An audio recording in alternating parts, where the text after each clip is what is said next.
Because it was, in one way, you had a blank slate, but at the same time, you had all the remnants of particularly the communist regime. It's not like the communist regime and all its power just evaporated overnight. You know, it must have been difficult to go in and to turn things on their head and to find that blank slate to sort of start with.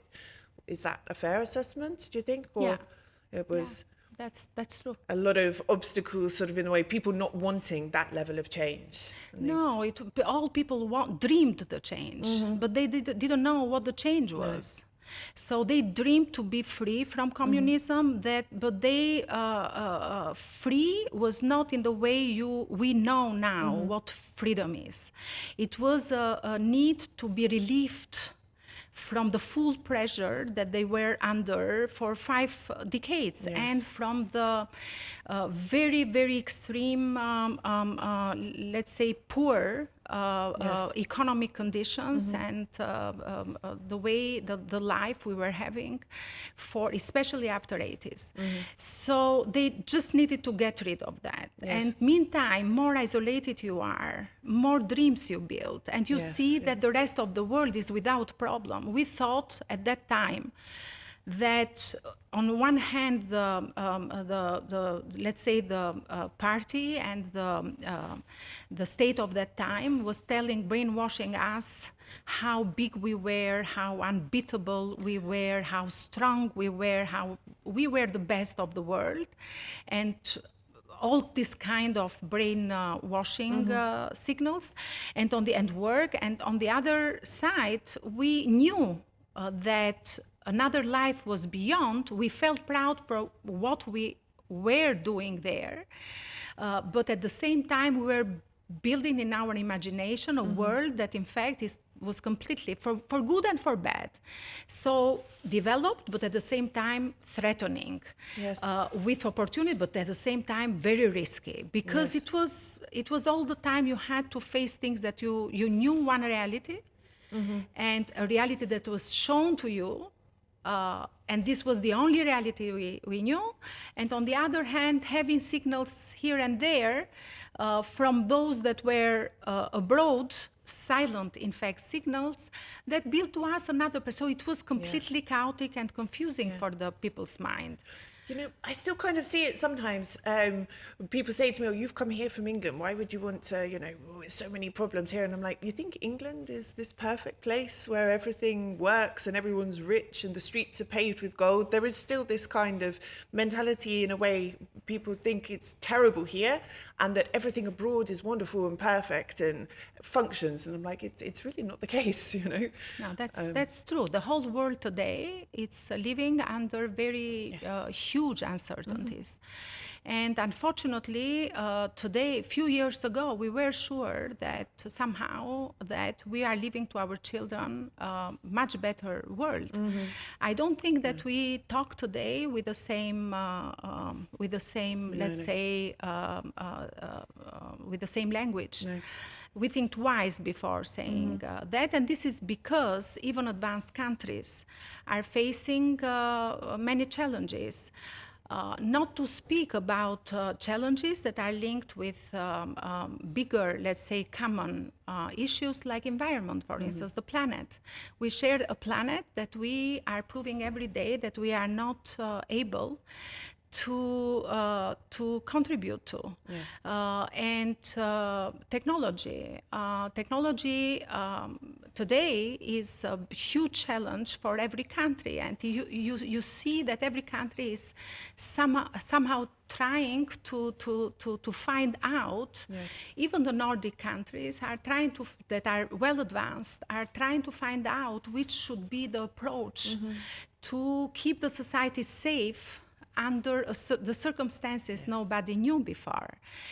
Just as an example, a few maybe weeks ago, a study came out from Sweden, if I'm not wrong, about whether children should have in their schools devices. They were the first to put devices in their schools. Now, a few years after, they are the first to tell about, because the studies has shown that there are negative effects too. So we haven't found yet experiences or, let's say, practices, even in advanced countries, that we can rely on. So we are in the same, today, Albania is in the same somehow position as these countries in terms of these new challenges in the world. And every time they're sort of ready to address a challenge, or like the EU can agree on something, it's evolved. The issue has evolved. That's true. The dynamic is very fast. Yeah, it's Alice. the climate thing is one thing. I think now, you know, every year it's hotter. There's more fires. It's more concerning. And I look at my daughter and I think, my God, what is it going to be like for you in 20 years, 30 years, 40 years? Social media, AI, it terrifies me. You know, I keep her away from any devices for now. But I mean, how long am I going to be able to do that? Realistically, if they start using them in schools, for example. And you don't know when you should start talking about that, because putting away, I don't think that it's, you just try to feel safe yourself. Yes. And to just to cope with the insecurities that you do have. But at the same time, we need to talk with them about all the risks and all the benefits that associates the use of the technology today. My approach now with her is, this is something you can use for education. It's not entertainment. That's my sort of approach that I have. You will see. At the moment. My son is 11, and this is a continuous topic, so a never-ending topic every day. It's difficult. Trying to avoid somehow all the misunderstandings that he can have and attractions Zao can have with devices.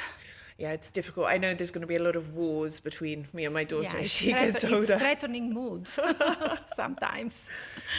You mentioned, you know, the first investors that came to Albania from sort of outside the country, and they must have been quite brave at this time, you know, venturing into the sort of unknown. But I'm wondering now, 30 plus years later, what challenges do you think remain for foreign direct investors who want to come to Albania? We're seeing more coming each year, different forms, but, you know, using your expertise, what challenges do you think need to be removed to further increase this? We have a list of indicators, in fact, and aspects that matter to get the decision-making for one investor to invest in a certain country. And this is for all the countries, basically. Something that is interesting to say is that the world doesn't suffer for financing. Even Albania doesn't suffer for financing. We have a lot of financing that stay, let's say, outside the banks, but also in the banks that is not yet used and is waiting to be used by investors. It's the same situation in financial institutions abroad. So the most important thing under the fact that you have the financing is to somehow convince the investors to finance. So from the macroeconomic point of view, that is a very important aspect. We can say that we have progressed very good in the recent years. We don't have political instability. That is a very important element, and government instability. One study that I finalized 2 years ago, 1 year or 2 years ago, about financing, showed clearly after an analysis of 30 years of transition that in case of political instability or government instability happens in the country, the foreign investments have a very quick reaction in getting far from the country. And you need more than 1 decade to recuperate in that. So this is an important element. Another element that is good is that we have laws. We are in and regulatory frameworks that protects investments, and we are in a process that is European integration that, in fact, very much increases the trust of investors. And the investments, foreign direct investments, especially for last years, have increased like a boom. And comparing with 2012, we have had less than $1 billion investment, foreign direct investments that time. I'm talking for the stock.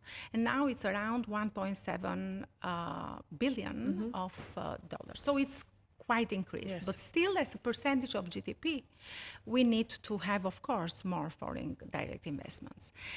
Now, you are very rightly saying that, correctly asking what we should do to increase that.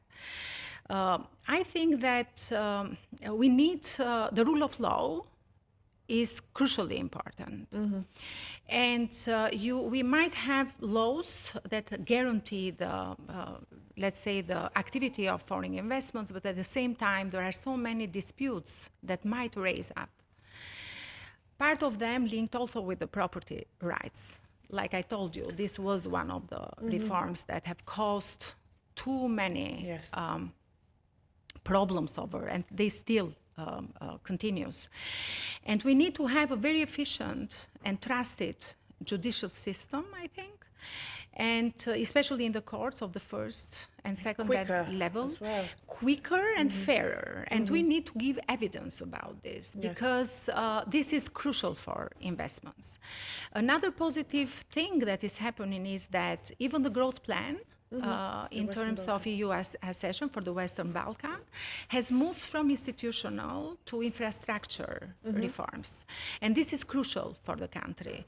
And with infrastructure reforms, I also mean, apart from whatever we have progressed, I also mean the investments for water infrastructure, for sewage infrastructure, energy, so that, you know, it's with the right intensity and with the right, let's say, access and all these technical, let's say, parameters.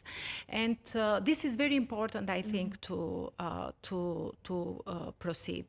And of course, we need also to find out which are our comparative advantages. And this is crucially, we have to define ourselves because our market is very small. And we need to use foreign investments by using our comparative advantages to increase the size of our market and to contribute to the openness of the economy, which is crucially important for the moment when we will find ourselves in the European Union. Which advantages do you think Albania has or could look to sort of jump on? But we have sectoral advices based on sectors. And that's why I say which are the advantages we have to use, because we have to define, to be clearer, what will be Albania of the next, let's say, 20 years. For instance, and the dynamic is very, very big. Tourism, for instance, clearly will be the future. It was not as clear as it is now. So we have to think what we should do so that we don't lose this opportunity, become sustainable, but become also a big attraction for those investors, foreign investors that bring standards in the country. Yes, yes. And it's by different standards, from what other people are doing. Of course, well. and the standards can somehow narrow the gap that exists in between us and maybe other countries that are very well advanced in tourism. Another that is very interesting is, for instance, ICT. Talking about dynamic. It was very interesting. We did a study 3 years ago, 2021, because we found out that ICT, together with outsourcing services, so the care economy, all this kind of professional services, were two sectors that were with a big slope of increased growth. And they appear to us as emerging sectors for the economy. Of course, the contribution to GDP is very little, but the effect that they have in the whole economy is big, if we are talking for ICT, for instance. We did the same study, and it is just finished, 2024, so it's now for publication, and we found out that from an emerging sector, ICT sector, for the part that is dedicated to provision of ICT services, they have already matured. We have a matured market in that. So in 3 years, we are in completely extreme situation. And the other very interesting thing was that this is a sector that provides the provision, not those that consume ICT. They provide more than 50% of their services for export. We never thought that our ICT companies, are today providing this kind of. It seems that we are strong. Yes. Within the country, despite the low numbers that we are talking for, but we need to see in dynamic and to clarify ourselves which advantages we have so that we use for attracting foreign I've always said the investment. ICT sector is a very important one because there's always a demand for it, it's well paying, and often these types of companies allow people to work remotely, and this is something I see which can help with demographic issues as well with youth. You know, if you can live and work in Albania, you're working in IT, you're working for a company which is exporting services, or you're working remotely in some way, it's a really good way to keep talent local Yes, and to keep it exactly. in the region, because demographic challenges, this is, you know, it's a big one. A lot of people are leaving, but I think this is a really good way to. How do you perceive this exit of people from the country? I know people leave, people are starting to come back now, you know, but how do you see it from your position as an economist? What would you say to people who say, oh, I just want to go live in the UK, you know, there's no opportunities here? There is one thing important. We have very much, because of many reasons, throughout transition, especially last 2 decades, talking a lot about economic issues for making people decide to leave the country, especially young people. I think that this might be true, but at the same time, this is not the whole story. I think that we never found the possibility and the time and maybe the will.